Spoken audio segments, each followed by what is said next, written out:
एक ऐसा सेक्टर है जिसमें बच्चा को अगर माने बेहतरीन तरीके से कवर किया जाए तो ओवरऑल वो भी कहीं ना कहीं जाकर के एक दूसरे का नेतृत्व करने वाला बनेगा कल के डेट में।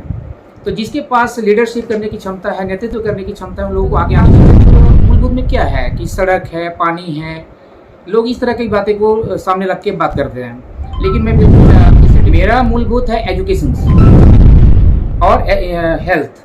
अगर हमको सही रूप से एजुकेशन और हेल्थ प्रोवाइडेशन मिल जाए तो हो ना हो मूलभूत ऑटोमेटिकली हम लोग समझते हैं कि इसका समाधान होना चाहिए। ऐसा कुछ नहीं, अपने स्वेच्छा से, अपना एक रजामंदी से कि जो आपको अच्छा लग रहा है वो आप कर्म करिए, लेकिन अच्छे लोगों को। जावेद जी, क्या कुछ कहना चाहेंगे? सिमलिया पंचायत से आपकी पत्नी इस बार चुनाव लड़ रही है, क्या कुछ मकसद के साथ में चुनाव लड़ रही है? देखिए, मकसद और विजन जो है सबका डिफरेंट है, और चुनाव लड़ने का मेरा कोई विशेष रीज़न नहीं था इस बार, क्योंकि मैं 2015 में जब फाइट किया तो कैंडिडेट ओवरऑल ओवर हो जाने की वजह से कहीं ना कहीं हम लोग की हार हुई थी। और इस बार मैं नहीं चाह रहा था कि किसी भी तरह से कोई वोट काटने वाला बन के फिर से अपने आप को रिप्रेजेंट करें, लेकिन समाज का प्यार समझिए, लोगों का प्यार समझिए, समाज का सराहा हुआ इंसान समझिए। लोगों ने मुझे सराहा और फिर से फाइट करने के लिए मजबूर कर दिया कि इस बार पढ़े लिखे लोगों की ज़रूरत है और आप इसके लिए कैपेबल हैं और समर्थ भी हैं। और मैं चाहता हूं कि हम लोग चाहते हैं, क्षेत्र के लोग चाहते हैं कि भाई किसी भी हाल में फाइट आप करें। इसीलिए मैंने सीट देखा कि भाई सीट जो है फीमेल सीट है, हम चाह के भी चुनाव नहीं लड़ सकते थे, इसलिए ओवरऑल अपनी पत्नी को मैंने इसलिए नॉमिनेट किया। सर, ये जो आपका पंचायत जो आपके क्षेत्र में पड़ता है, इसमें मूलभूत अगर मैं बात करूं तो क्या समस्याएं हैं जिससे लोग त्रस्त हैं? देखिए, मूलभूत अगर हम बात करें तो मूलभूत में क्या है कि सड़क है, पानी है, लोग इस तरह की बातें को सामने रख के बात करते हैं, लेकिन मैं बिल्कुल इससे डिफरेंट हूँ। मेरा मूलभूत है एजुकेशन और हेल्थ।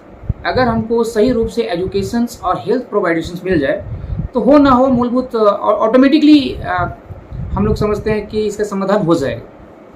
नाला क्या है कि जब चाहे अपना हम लोग अपने से भी बना सकते हैं, लेकिन अगर बात करते हैं कि भाई ये मूलभूत, हम इसको मूलभूत मानते हैं कि नाला बनाना है, तो ये हमारे सेंस में नहीं कहता है कि मूलभूत हमारे आधार है। मूलभूत हम एजुकेशन को मानते हैं, और जब तक आदमी एजुकेशन भी पाता है तब तक उसका कोई भी विकास का काम संभव नहीं है। सर, बाय प्रोफेशन आप एक प्रिंसिपल रह चुके हैं एक स्कूल के, आप हैं अभी वर्तमान में भी, तो ये जो जिला परिषद की तरफ रुझान आपका, क्या ऐसी प्रेरणा आपको मिली या क्या ऐसी समस्या आपको विचलित कर गई कि आपको इस ओर रुख करना पड़ा? देखिए, लोगों का मानना है कि पढ़े लिखे लोगों को इलेक्शंस या फिर किसी तरह का चुनाव नहीं लड़ना चाहिए, लेकिन मेरा मानना है कि आज के डेट में पढ़े लिखे लोगों को ही चुनाव लड़नी चाहिए। कि जब तक पढ़े लिखे लोग समाज में नहीं आएंगे, देश में नहीं आएंगे, तब तक किसी भी समाज का कल्पना नहीं कर सकते कि वो विकास की ओर जाएगा। इसलिए हम लोगों को आना एक मजबूरी था कि लोगों को सही राह पर, सही ट्रैक पर लेके आए। क्योंकि औरों का क्या है कि किस में उसका आधार क्या है मुझे पता नहीं है, लेकिन मेरा जो बेस है वो एजुकेशन से। और मैं चाहता हूँ कि ये एक ऐसा सेक्टर है जिसमें बच्चा को अगर माने बेहतरीन तरीके से कवर किया जाए तो ओवरऑल वो भी कहीं ना कहीं जाकर के एक दूसरे का नेतृत्व करने वाला बनेगा कल के डेट में। तो जिसके पास लीडरशिप करने की क्षमता है, नेतृत्व करने की क्षमता है, उन लोगों को आगे आनी चाहिए। ऐसे लोगों को नहीं आनी चाहिए जिसको खुद का पता नहीं है कि हमारे बारे में हमको बोला क्या जा रहा है। इसलिए हमको इस सेक्टर में रुख करना पड़ा। जावेद जी, आप एजुकेशन सेक्टर में हैं और आपकी पत्नी जो है वो हेल्थ सेक्टर में है। आप लोग दोनों मतलब मिल करके जो है पूरे मतलब जो काम करना चाह रहे हैं, तो एजुकेशन और हेल्थ सेक्टर में मतलब ज़्यादा फोकस है आप लोगों का। बिल्कुल।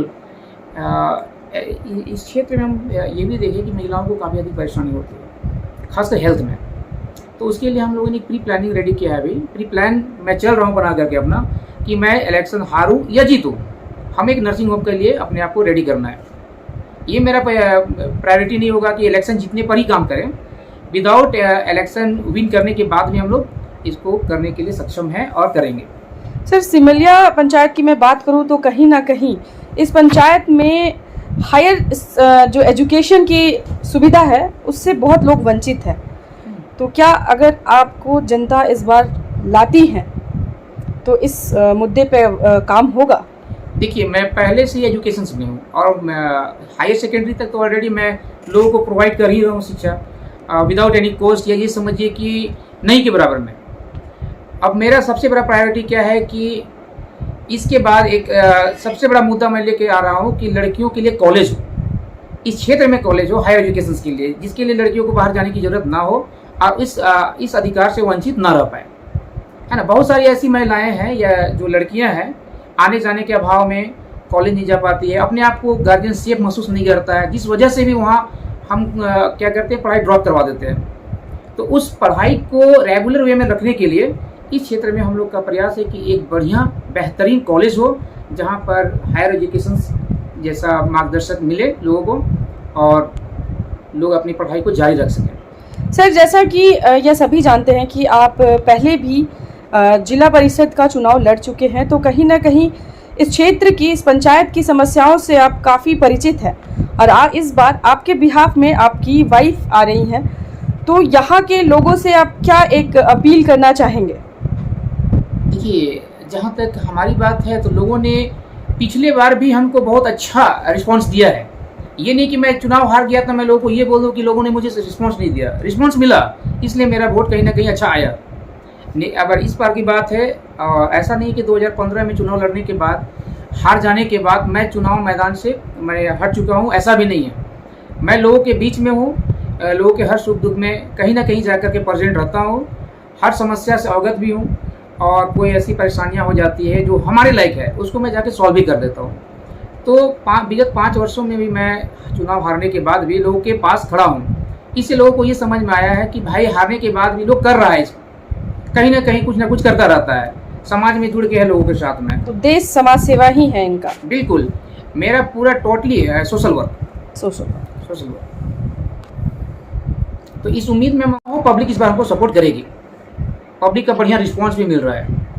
तो यही एक अपील इस क्षेत्र के लोगों से आप कर रहे हैं? हाँ, अपील भी करेंगे कि भाई आप अपने लेवल से देखें कि कौन आपके लिए बेटर है, ठीक है ना, उसको आप सपोर्ट करें। ये नहीं कि हम चुनाव लड़ रहे हैं तो हमें चाहिए, ऐसा कुछ नहीं। अपने स्वेच्छा से, अपना एक रजामंदी से कि जो आपको अच्छा लग रहा है वो आप कर्म करें, लेकिन अच्छे लोगों को आगे लाएं। ये एक बहुत बड़ी बात आपने कही। ये अच्छी सोच है कि फैसला जनता ही करे, लेकिन वो देखे कि इस बार कौन से प्रत्याशी आपके हक में कार्य करेंगे।